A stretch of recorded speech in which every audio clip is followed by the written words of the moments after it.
Untuk pertemuan kali ini kita akan membahas tentang internet dan alat komunikasi HP, yaitu perubahan komunikasi data dengan HP. Akan saya mulai setelah kita absen dulu, ya. Sebelum di absen, salah satu memimpin doa. Siap. Doa dimulai.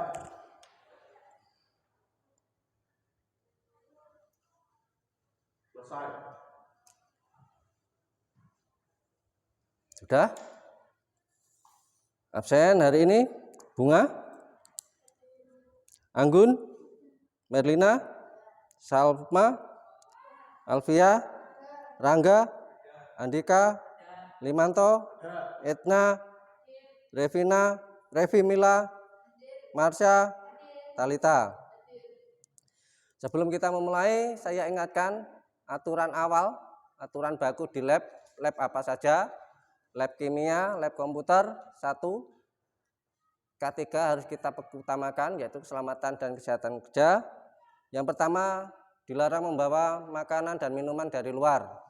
Terus yang kedua, dilarang melakukan aktivitas yang berbahaya yang berhubungan dengan kelistrikan, ya, tanpa panduan dan izin dari Bapak Ibu guru. Terus yang ketiga, selama proses di lab diharapkan kalian mengikutinya dengan seksama. Itu dari saya. Selanjutnya kita akan memasuki materi, yaitu tentang internet dan alat komunikasi yang berupa HP atau komunikasi via HP.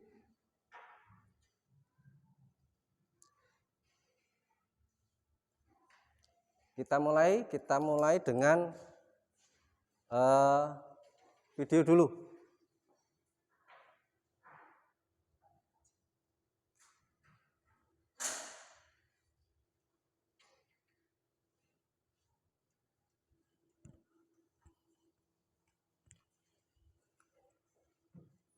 Bagaimana cara kerja internet? Video yang Anda tonton sekarang menempuh jarak ribuan mil dari pusat data Google untuk menjangkau Anda.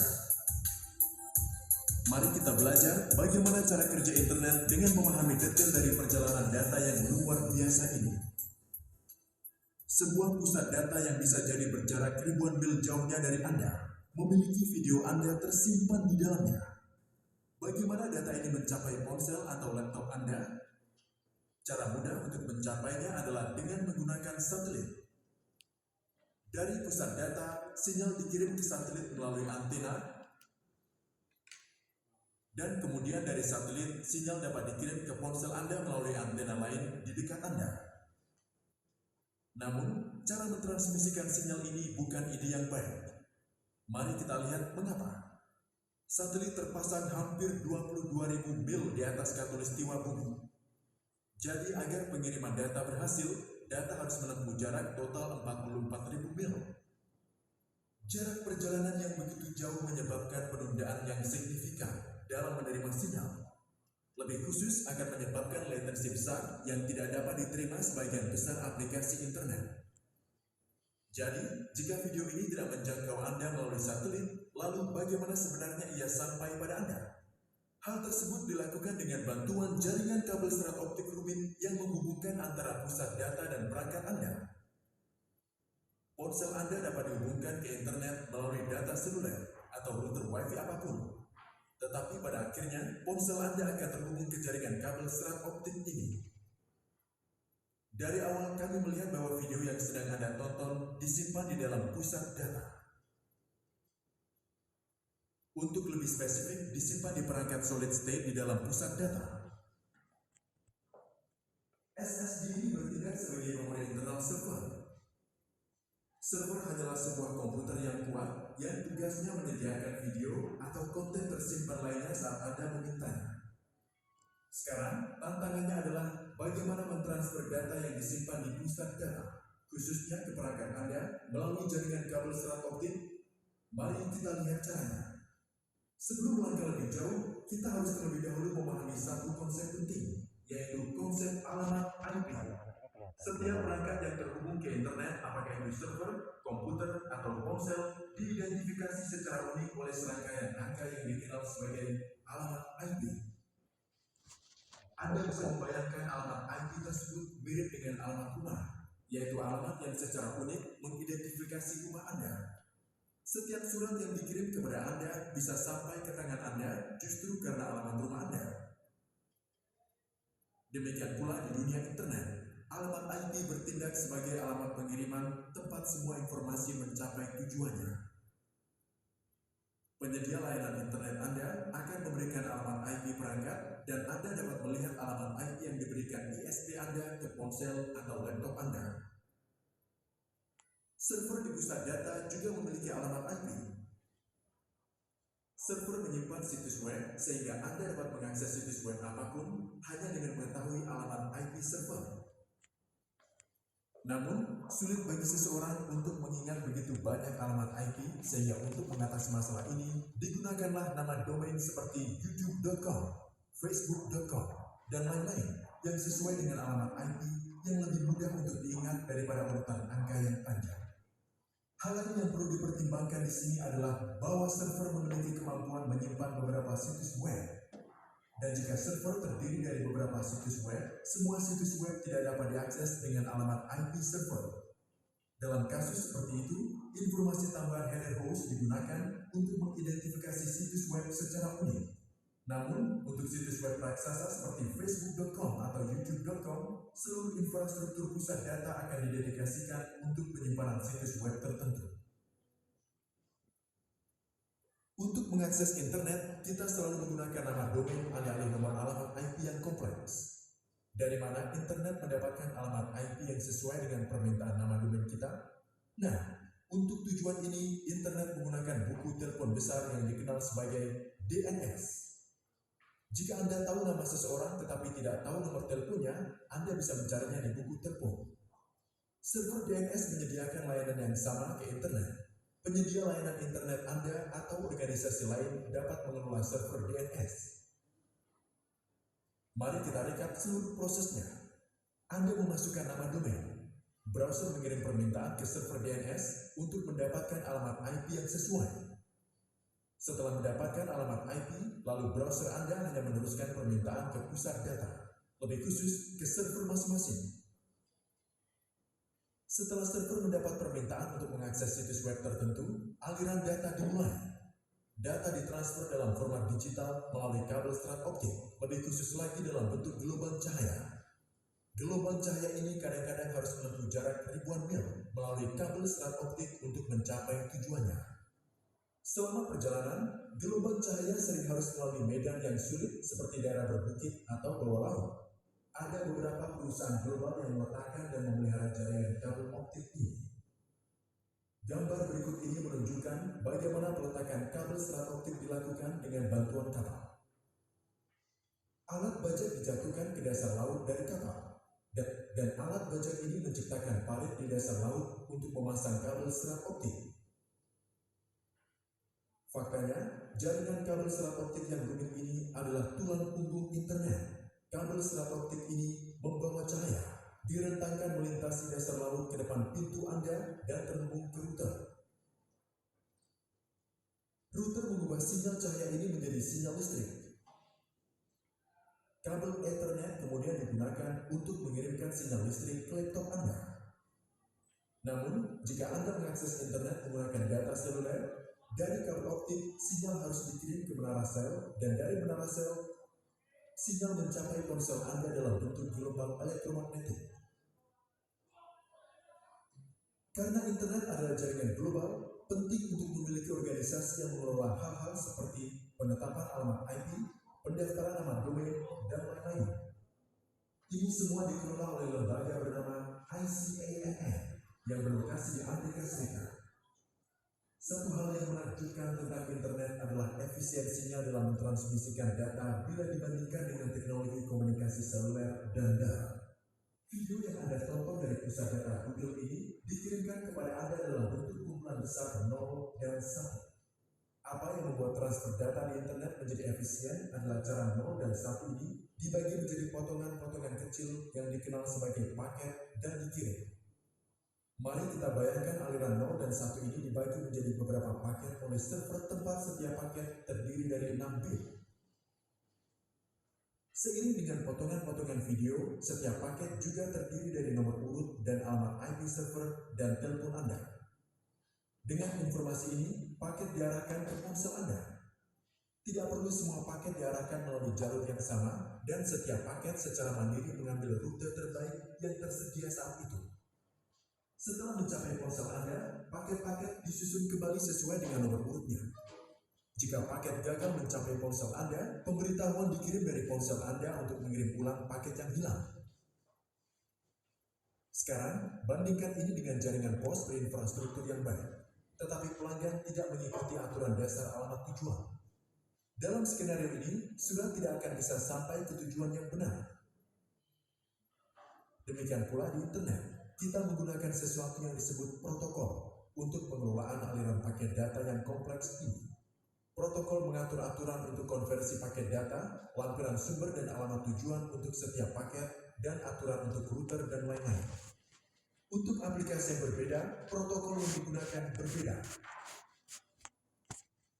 Semoga video ini memberi pemahaman yang baik tentang cara kerja internet, lebih khusus tentang perjalanan luar biasa paket data dari pusat data ke ponsel Anda. Mohon jangan lupa untuk berlangganan saluran kami. Terima kasih.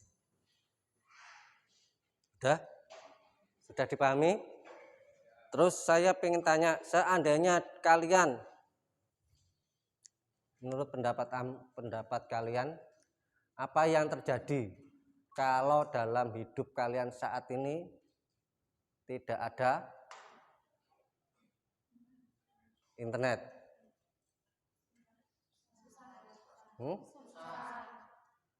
Yo, ora dari sopo. Ayo, sing banter. Kalau tidak ada internet kan harus saling surat menyurat, itu kan butuh beberapa hari untuk mengantarkan surat tersebut. Jika adanya internet kan bisa langsung telepon atau mengirim pesan, itu kan secara cepat. Ya, pakai kentongan nyapa nggak surat? Tong kumpul. Kalau jauh kayak di pulau, di luar pulau, kayak di luar negeri itu kan menggunakan internet lebih cepat. Pendapat lain? Ayo, siapa? Yo. Informasi apa dulu? Kayak berita tuh Pak. Kan lihat TV bisa. Ya kan nggak harus ada di TV Pak. Oke. Kamu berarti tidak bisa medsosan. Yang kedua tidak bisa YouTubean. Yang ketiga tidak bisa dolanan. Ngechat mesti. Ada yang suka micet gak? Chat sama micet beda loh.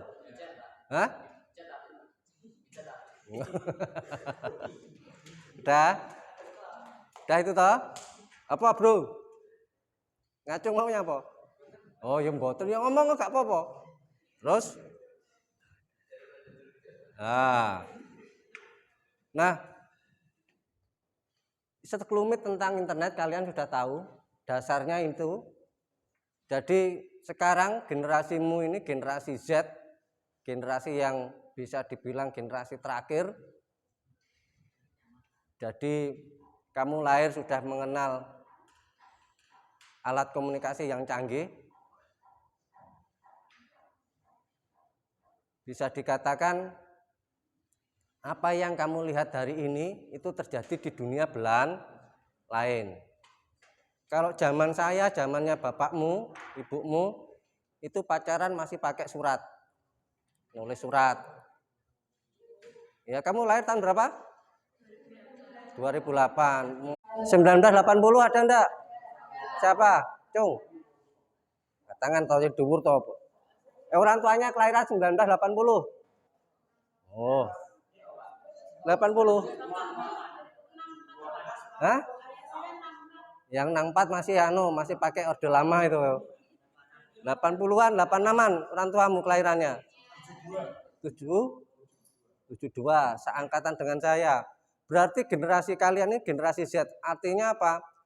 Yang terjadi di tempat lain kamu ngerti, asal ada koneksitas antar perangkat. Taruh satu di Bali, satu di Jawa, di sini. Terjadi di Bali, kamu bisa ngelihat. Kenapa bisa ngelihat? Karena ada komunikasi internet.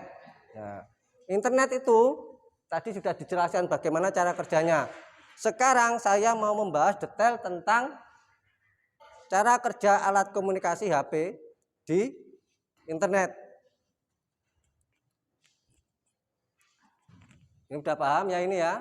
Bisa dilewati. Nah, ini cara kerjanya seperti ini, dilihat dulu. Bagi sebagian besar dari kita, ponsel adalah bagian dari hidup. Tetapi saya yakin keingintahuan Anda selalu terjebak oleh pertanyaan-pertanyaan seperti bagaimana ponsel melakukan panggilan dan mengapa ada berbagai generasi komunikasi seluler. Mari kita jelajahi teknologi di balik komunikasi seluler. Ketika Anda berbicara di telepon, suara Anda diambil oleh mikrofon ponsel Anda. Mikrofon mengubah suara Anda menjadi sinyal digital dengan bantuan sensor MEMS dan IC. Sinyal digital ini berisi suara Anda dalam bentuk 0S dan 1S. Antena di dalam telepon menerima sinyal 0S dan 1S ini, kemudian mentransmisikannya dalam bentuk gelombang elektromagnetik. Gelombang elektromagnetik mentransmisikan 0S dan 1S dengan mengubah karakteristik gelombang seperti amplitudo, frekuensi, fase, atau kombinasi keduanya. Misalnya, dalam hal frekuensi, 0 dan 1 ditransmisikan dengan menggunakan masing-masing frekuensi rendah dan tinggi. Jadi, jika Anda bisa menemukan cara untuk mengirim gelombang elektromagnetik ini ke telepon teman, maka Anda akan bisa melakukan panggilan. Namun, gelombang elektromagnetik tidak mampu melakukan perjalanan jarak jauh. Gelombang akan kehilangan kekuatan karena kehadiran benda-benda, peralatan listrik, dan beberapa faktor lingkungan lain. Bahkan jika tidak ada masalah seperti tersebut tadi pun, gelombang elektromagnetik tidak akan berlangsung selamanya karena struktur bumi yang melengkung. Untuk mengatasi masalah ini, dibuatlah menara sel menggunakan konsep teknologi seluler. Dalam teknologi seluler, area geografis dibagi menjadi sel-sel heksagonal, dengan masing-masing sel memiliki menara dan slot frekuensinya sendiri. Secara umum, menara sel ini dihubungkan melalui kabel, atau lebih khusus lagi, kabel serat optik. Kabel serat optik ini diletakkan di bawah tanah atau lautan untuk menyediakan konektivitas nasional atau internasional. Gelombang elektromagnetik yang dihasilkan oleh ponsel diambil oleh menara di dalam sel dan mengubahnya menjadi pulse cahaya frekuensi tinggi. Pulse cahaya ini dibawa ke base transceiver box yang terletak di dasar menara untuk pemrosesan sinyal lebih lanjut. Setelah diproses, sinyal suara diarahkan ke menara tujuan. Setelah menerima pulse, menara tujuan memancarkan keluar dalam bentuk gelombang elektromagnetik dan ponsel teman kemudian menerima sinyal. Sinyal ini mengalami proses terbalik dan teman mendengar suara Anda. Jadi memang benar bahwa komunikasi seluler tidak sepenuhnya netral, namun tetap menggunakan media kabel juga. Beginilah cara komunikasi seluler dilakukan, tapi ada masalah besar yang sengaja tidak kami jawab. Komunikasi seluler hanya berhasil ketika menara Anda mentransfer sinyal ke menara teman. Tetapi bagaimana menara Anda tahu di area menara sel mana teman Anda berada? Nah, untuk proses ini, menara sel mendapat bantuan dari sesuatu yang disebut Mobile Switching Center atau MSC. MSC adalah titik pusat dari sekelompok menara sel. Sebelum melangkah lebih jauh, mari kita jelaskan lebih banyak informasi tentang MSC. Ketika Anda membeli kartu SIM, semua informasi berlangganan terdaftar dalam MSC yang ditentukan. MSC ini akan menjadi home MSC Anda. Home MSC ini menyimpan informasi seperti paket layanan, lokasi Anda saat ini, dan status aktivitas Anda. Jika Anda pindah keluar rentang home MSI Anda, MSI baru yang menggantikan layani Anda dikenal dengan foreign MSI. Ketika Anda masuk ke layar foreign MSI, MSI ini berkomunikasi dengan home MSI Anda. Singkatnya, home MSI Anda selalu tahu di mana Anda berada. Untuk memahami di mana lokasi sel pelanggan dalam area MSI, MSI menggunakan beberapa teknik. Salah satu caranya adalah memperbaharui lokasi pelanggan setelah periode tertentu. Ketika ponsel melewati sejumlah menara yang telah ditentukan, pembaruan lokasi kembali dilakukan. Yang terakhir adalah ketika ponsel dihidupkan. Mari kita coba memahami semua prosedur ini dengan sebuah contoh. Misalkan Emma ingin menelpon John. Ketika Emma memanggil nomor John, permintaan panggilan tiba di home MSI Emma. Setelah menerima nomor John, permintaan akan diteruskan ke home MSI John. Sekarang MSI John memeriksa MSI-nya saat ini. Jika John berada di home MSI-nya, permintaan panggilan akan segera dikirim ke lokasi selnya saat ini dan memeriksa apakah John sedang melakukan panggilan lain atau apakah ponselnya dimatikan. Jika semuanya positif, telepon John berdiri dan panggilan akan tersambung. Namun, jika John tidak berada di home MSI-nya, MSI John akan meneruskan permintaan panggilan ke foreign MSI. Foreign MSI akan mengikuti prosedur yang dijelaskan sebelumnya untuk menemukan ponsel John dan kemudian akan melakukan panggilan. Sekarang, mari kita bahas mengapa spektrum frekuensi cukup penting dalam komunikasi ponsel. Untuk mentransfer 0S dan 1S dalam komunikasi digital, setiap pelanggan dialokasikan dalam rentang frekuensi. Namun, spektrum frekuensi yang tersedia untuk komunikasi seluler cukup terbatas dan ada miliaran pelanggan. Masalah ini diselesaikan dengan bantuan dua teknologi. Satu, distribusi slot frekuensi, dan dua, teknik akses berganda. Pada teknik pertama, slot frekuensi yang berbeda dialokasikan dengan hati-hati ke menara sel yang berbeda. Dalam teknik akses berganda, slot frekuensi ini didistribusikan secara efisien di antara semua pengguna aktif di area sel. Sekarang, pertanyaan besar, mengapa ada generasi berbeda dari teknologi ponsel?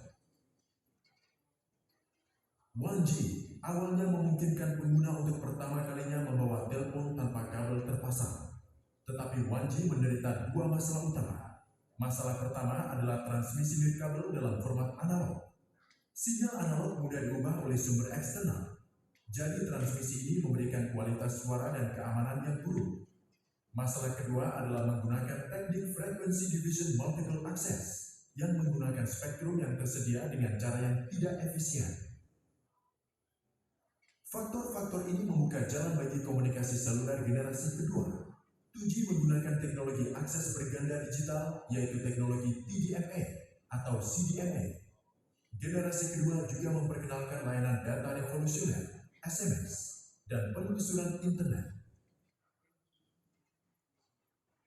Teknologi 3G difokuskan untuk memberikan kecepatan transfer data yang lebih tinggi.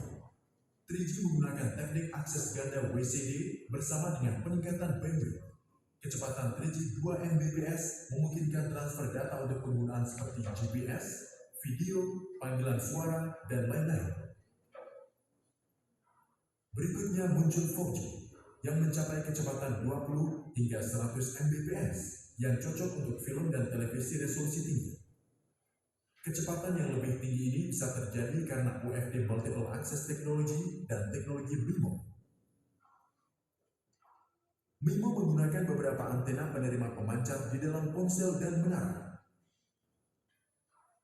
Generasi komunikasi seluler berikutnya, 5G, yang akan segera diluncurkan, akan menggunakan teknologi MIMO dan gelombang milimeter yang ditingkatkan. 5G akan memberikan konektivitas tanpa batas untuk mendukung internet pada barang-barang seperti mobil tanpa pengemudi dan rumah pintar. Jangan lupa untuk berlangganan teknik rekayasa, dan dukungan Anda di patreon.com akan sangat berharga. Terima kasih. Sudah, prinsip dasarnya kalian sudah tahu. Kalau di alat komunikasi HP dikenal dari 1G, 2G, 3G, 4G, 5G. Ya. Kalau di 5G ini sudah multiple, bisa diakses, bisa buat remote, dan teknologi ini sudah ada di Indonesia. Tergantung nanti pemakaiannya seperti apa.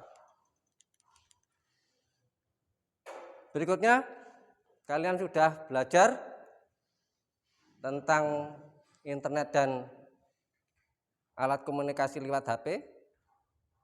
Sekarang saya ingin membagi kalian dalam beberapa kelompok untuk mengerjakan tugas, terus dipresentasikan. Ya, waktunya 20 menit. Dan gunakan alat komunikasi Anda. Alat komunikasi Anda ini untuk mencari sumber belajar, ya. Silakan digunakan. Setelah itu kita presentasi 10 menit dan kita bisa akhiri pertemuan hari ini. Ya. Baik, terima kasih. Ayo dikerjakan kelompoknya berdasarkan absen atau berdasarkan tempat duduk. Oke, tergantung kalian ya.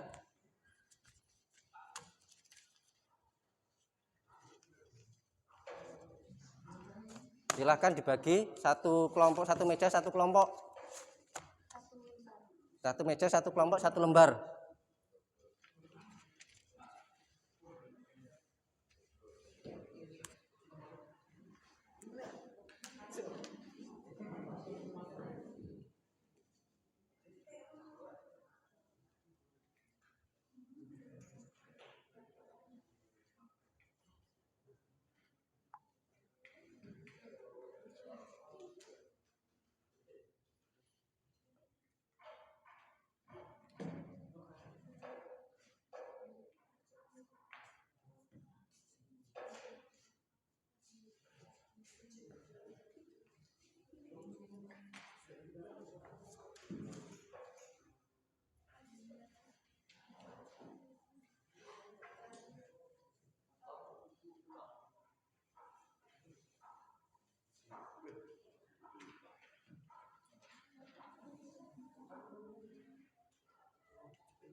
Ya.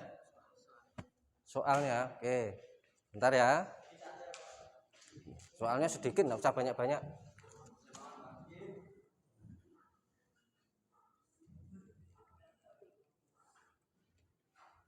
Ya, soal.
Ya.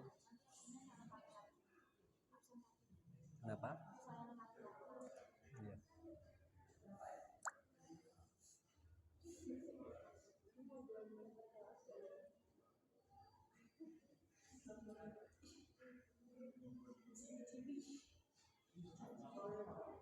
Oke, tugasnya ini dibuka, dilihat kelompoknya.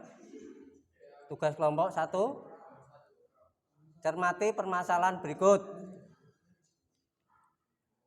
Permasalahannya, perkembangan jaringan semakin hari semakin pesat setelah 4G, saat ini telah muncul jaringan 5G. Banyak produsen yang memproduksi gadget hingga kartu ponsel yang support terhadap jaringan 5G. Ada banyak kelebihan yang ditawarkan dari jaringan 5G. Permasalahannya, sebenarnya bagaimana perbedaan jaringan 5G dan 4G. Nah, ini kamu cermati permasalahan ini. Terus yang kedua, diskusikan tentang jaringan 4G dan 5G. Tuliskan hasil diskusi kalian. Sudah? Dikerjakan, waktunya 20 menit plus presentasi. Gunakan media belajar HP. Tadi kita kan bahas tentang HP. Sudah? Bisa dimulai anak-anak? Silahkan dikerjakan.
Ada kesulitan?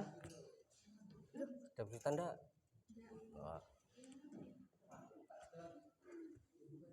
Oke. Ada kesulitan? Acur.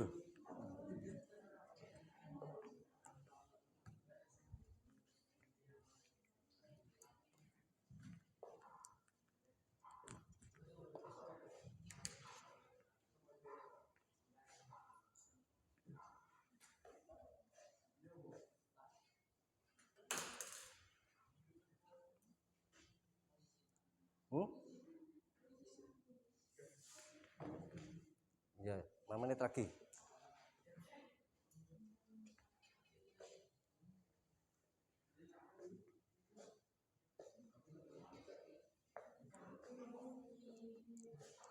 Yo, sekarang dasdes.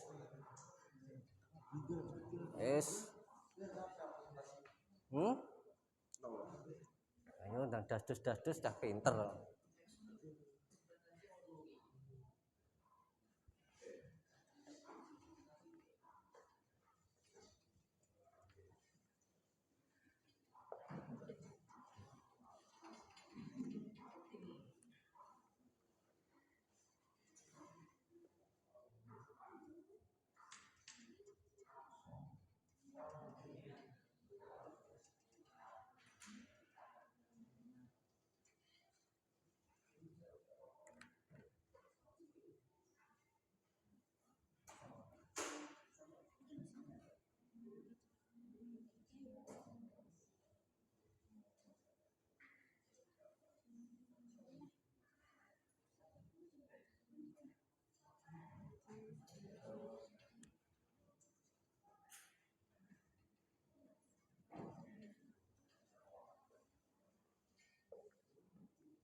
Sudah, taruh dulu. Yang sudah ditaruh.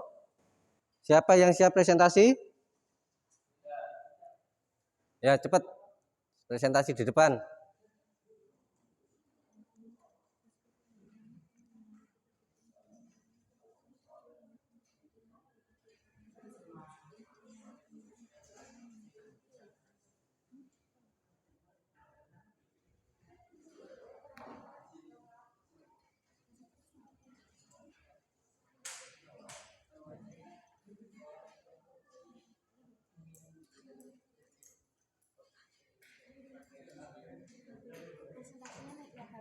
Boleh. Presentasinya LKS-nya tetap dikerjakan. Terus presentasinya pakai media HP boleh. Ya. Bendang cepat, satu ngerjainnya di LKPD di kertas, yang satu presentasi pakai HP. Yuk cepat. Das.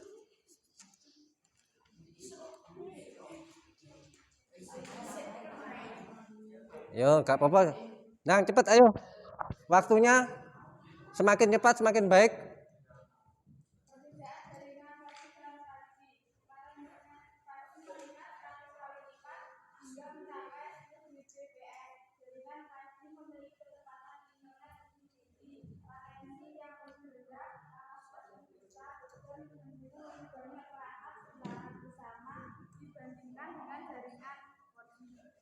Dalam diskusi kelompok kami menyoroti perbedaan utama antara jaringan 5G dan 4G. Kami setuju bahwa versi 5G menawarkan kecepatan internet yang lebih tinggi, latensi yang lebih rendah, dan kapasitas yang besar. Memungkinkan pengalaman penggunaan yang lebih baik. Kami juga menekankan potensi 5G untuk mendukung perkembangan teknologi seperti Internet of Things (IoT) dan kendaraan otonom. Meskipun demikian, perbedaan anggota kelompok menyatakan keinginan terkait infrastruktur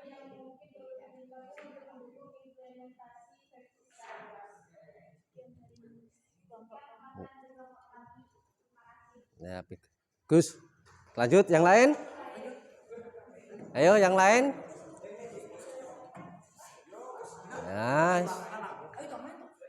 Ayo. Bajunya dimasukkan.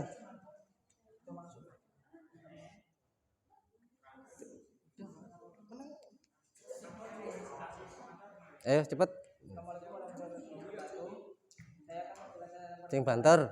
Saya akan menjelaskan perbedaan 5G dan 4G. Jika dilihat dari kapasitas di lokal yang lebih padat penduduknya,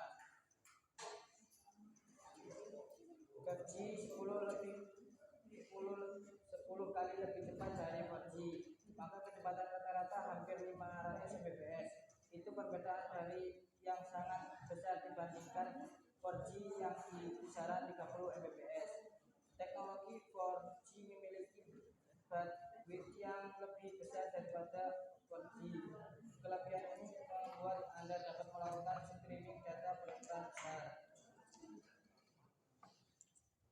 5G bisa melihat hingga 100 kali lebih cepat alias 10 Gbps. Tak hanya itu, low latency counter URLCC 5G nyaris mendekati nol, meskipun pada 4G standar rate-nya pun sudah tergolong sangat rendah. Sudah? Sudah, Pak.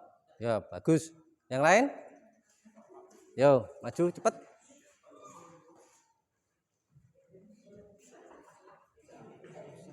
Ya. Perbedaan dari 5G dan 4G. Kecepatan lebih cepat 5G. Latensinya lebih rendah, 5G lebih rendah dibandingkan 4G.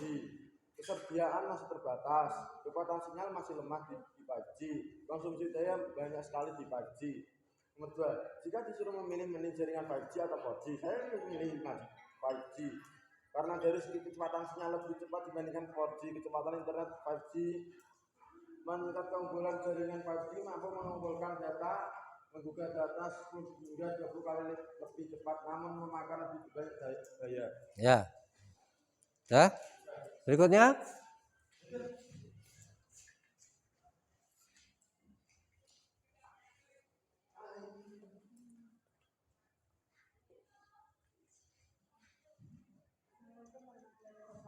Waalaikumsalam warahmatullahi wabarakatuh. Terus?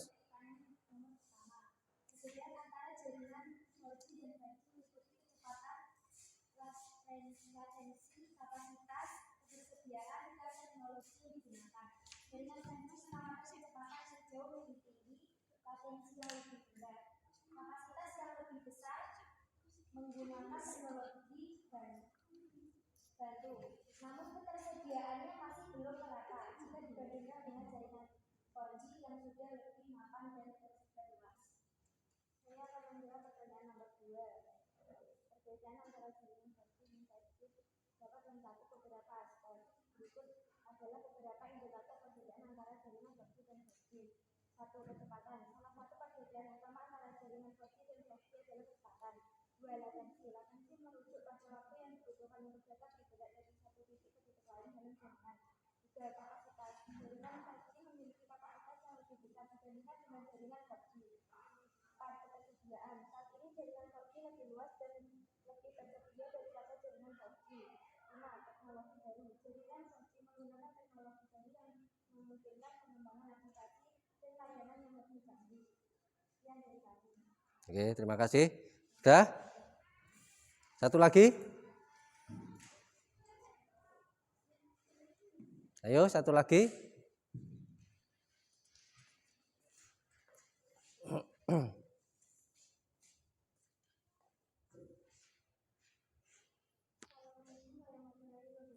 Waalaikumsalam warahmatullahi wabarakatuh.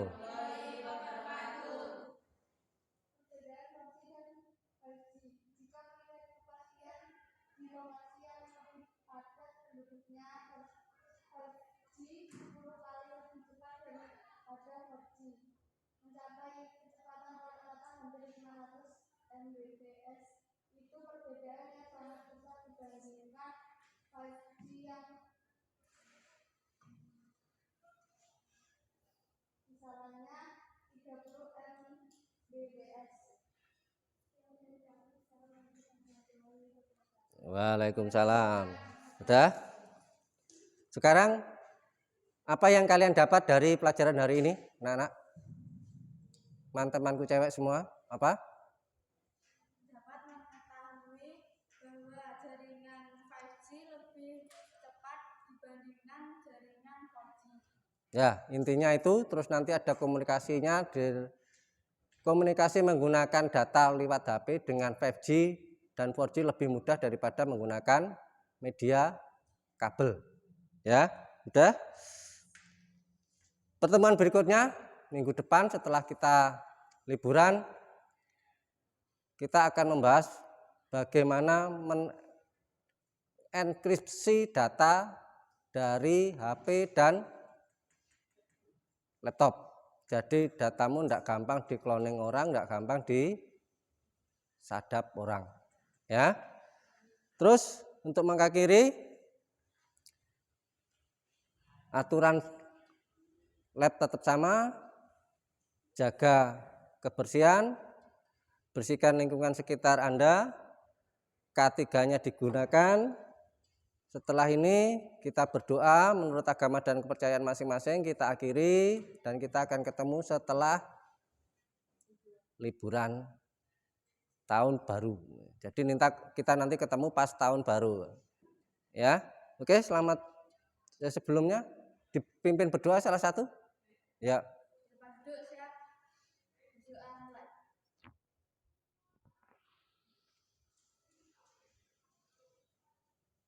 Selesai. Baik anak-anak, terima kasih. Selamat siang, sampai jumpa minggu depan. Assalamualaikum warahmatullahi wabarakatuh.